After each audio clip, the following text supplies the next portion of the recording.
એટલે આ કુમાર ચિંતા ના કરશો, તમે તમારું મુહૂર્ત જોરાવો ને કાલનું મુહૂર્ત આવે ને તોય ચિંતા ના કરશો. અમે બે ભાઈ તૈયાર જ બેઠા છીએ મામેરું લઈને આવવા માટે. હા, એમાં પાછું લઈ જવાનું ને એવી કોઈ ચર્ચા જ ના કરશો તમ તાર.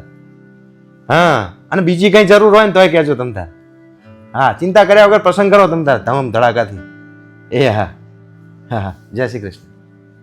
શું કહે મનીષાબેન?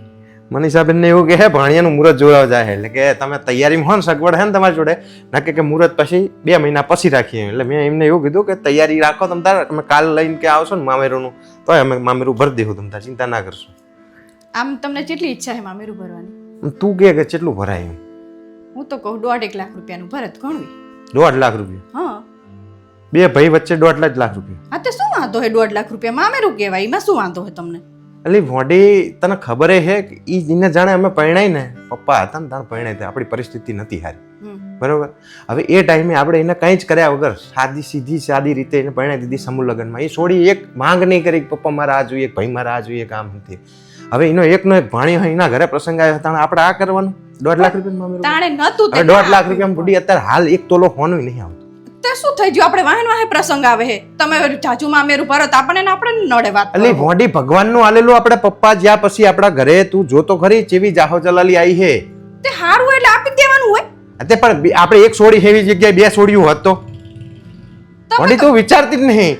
આમ તને હરખ થવો જોઈએ કે ચલો હેડો આપણા ઘરે હવે માતાજીની મેર થઈ છે, આપણા ઘરે સુખ સુવિધા બધું છે, તો આપણે હવે એ પ્રસંગ વધારે આપીએ છોડીને. આતા સુધી કશું આપી નહીં કે આપણે, પણ હવે વધારે. અને બે ભાઈ સક્ષમ છે પા, બેના ઘરે હે હવે, તો હવે શું કરવા ના હાલીએ?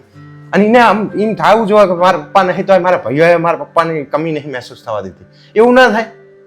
અને તું સમજ કે 1.5 લાખ રૂપિયામાં તો શું આવે કે મને 1 તોલો હોનું આવે, એનાથી વધારે કશું આવે ના?